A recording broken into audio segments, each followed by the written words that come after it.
अवधूत चिंतन श्री गुरुदेव दत्त श्री स्वामी समर्थ. तुम्हा सर्वांचं आपल्या चॅनलमध्ये खूप खूप स्वागत करते आणि आजच्या या नवीन व्हिडिओला सुरुवात करते. उद्या आहे मार्गशीर्ष महिन्यातील शेवटचा गुरुवार. बघा, ठराविक दिवशी आपण काही उपाय केल्याने आपल्याला त्या उपायांचं निश्चितच आहे ना फलप्राप्ती होत असते. त्यामुळे आपण उपाय सेवा आहे ना काही ठराविक तिथींवरती करतच असतो. असे केल्याने आपल्या जीवनातील सर्व संकट अडथळे दूर होतात. आणि म्हणून आज या व्हिडिओमध्ये मी तुम्हाला एक अतिशय प्रभावी असा उपाय जो आहे तर तो सांगणार आहे. उद्या शेवटचा मार्गशीर्ष गुरुवार तसेच सफला एकादशीच्या दिवशी तुम्ही उपवास नाही केला तरी देखील चालेल. सकाळीच तुम्हाला घरामध्ये एका झाडाचे पान आणायचे आहे. हे पान आणल्याने तुमच्या 7 पिढ्यांचे दारिद्र्य नष्ट होईल. त्याचबरोबर तुमची कितीही कठीणातील कठीण इच्छा जरी असली तरी ती पूर्ण होऊन गरिबी संपेल. शत्रू तुमच्यासमोर लोटांगण घालेल. तर असे कोणत्या झाडाचे पान आपल्याला आणायचं आहे आणि कोणत्या वेळेमध्ये आणायचं आहे याबद्दलची सविस्तर माहिती तुम्हाला जर जाणून घ्यायची असेल तर चॅनलला नक्की सबस्क्राईब करा आणि व्हिडिओ शेवटपर्यंत पहा. आणि असेच नवनवीन आणि माहितीपूर्ण व्हिडिओ पाहण्यासाठी बेल आयकॉनला प्रेस करा. तर आज या व्हिडिओमध्ये तुम्हाला जो उपाय मी सांगणार आहे तर हा उपाय तुम्ही उद्या गुरुवारी दिवसभरामध्ये कधीही करू शकता. अगदी सकाळपासून ते संध्याकाळपर्यंत तुम्हाला जेव्हा कधी वेळ भेटेल त्या वेळेमध्ये तुम्हाला हा उपाय करायचा आहे. जर तुम्ही मार्गशीर्ष गुरुवारचे व्रत करत असाल तर त्या व्रताची पूजा मांडणी जर तुम्ही सकाळी करत असाल तर हा उपाय तुम्ही सकाळी केला तरी चालेल. किंवा जर तुम्ही संध्याकाळी पूजेची मांडणी करत असाल तर पूजा करत असाल आणि त्यावेळी सुद्धा हा उपाय केला तरी सुद्धा चालेल. किंवा दिवसभरामध्ये तुम्हाला जेव्हा कधी शक्य होईल तेव्हा तुम्ही हा उपाय करू शकता. परंतु दुपारी 1:30 वाजल्यापासून ते 3 वाजेपर्यंत आपल्याला हा उपाय जो आहे तर तो करता येणार नाही. कारण प्रत्येक दिवसामध्ये एक राहू काळ असतो. तर 1:30 वाजल्यापासून ते 3 वाजेपर्यंत उद्याच्या दिवशी राहू काळ असणार आहे. या काळामध्ये कोणतेही उपाय किंवा पूजेची मांडणी जी आहे तर ती सुद्धा तुम्हाला करायची नाही. इतर वेळेमध्ये तुम्ही हा उपाय करू शकता.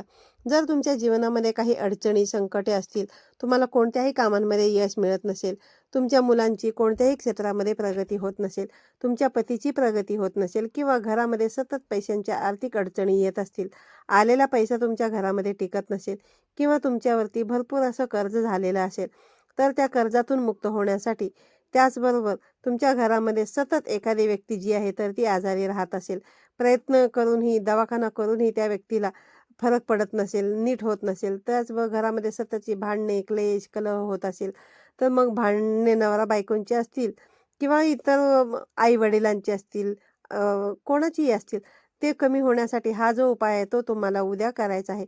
हा उपाय केल्याने तुमच्या कितीही कठीणातील कठीण इच्छा जी असेल तरी ती पूर्ण होईल.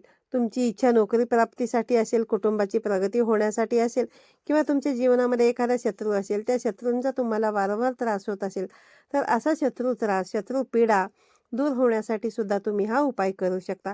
हा उपाय करण्यासाठी आपल्याला उद्या सकाळी लवकर उठायचं आहे. उठून आपल्याला स्वच्छ स्नान करायचं आहे आणि हे स्नान करत असताना तुम्हाला आंघोळीच्या पाण्यामध्ये चिमूटभर हळद जी आहे तर ती अवश्य टाकायची आहे आणि थोडंसं गंगाजल टाकायचं आहे.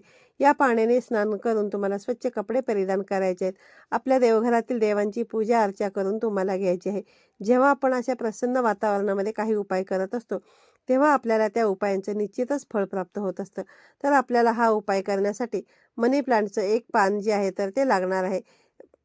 मनी प्लांट कसा असतो हे बघा आपल्या प्रत्येकालाच माहिती आहे. ते स्क्रीनवरती सुद्धा तुम्हाला दिसतच असेल. आणि हा मनी प्लांट बघा आपल्या घरामध्ये असणं खूप शुभ मानलं जातं. मनी प्लांटला साक्षात माता लक्ष्मीचं प्रतीक मानलं जातं. मनी प्लांट हा शुक्र ग्रहाशी संबंधित मानला जातो आणि शुक्र ग्रह हा धनासंबंधित आहे. म्हणून घरातील आर्थिक अडचणी दूर होण्यासाठी या पानाचे अनेक प्रभावी उपाय जे आहेत तर ते केले जातात. हा उपाय केल्याने घरामध्ये सकारात्मक ऊर्जा वाढते आणि संपत्ती देखील वाढत असते.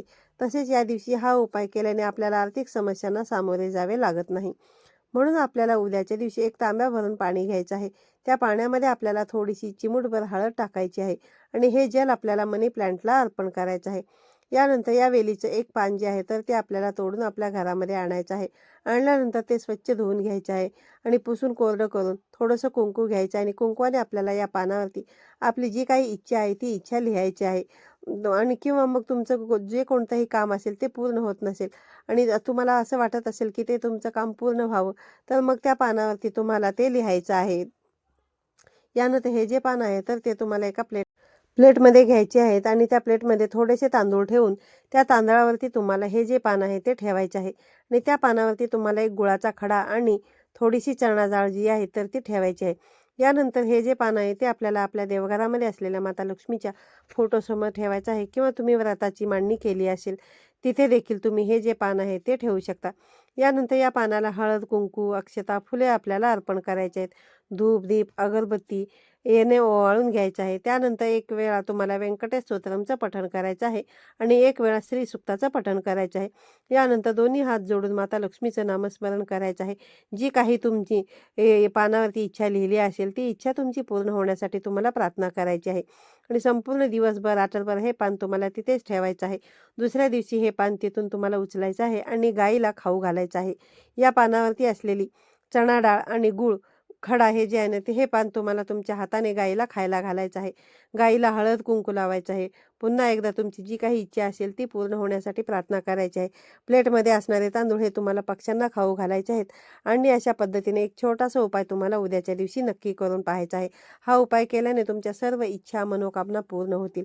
आजचा व्हिडिओ तुम्हाला आवडला असेल तर व्हिडिओला लाईक करा, शेअर करा. पुन्हा भेटूया अशाच एका नवीन आणि माहितीपूर्ण व्हिडिओमध्ये.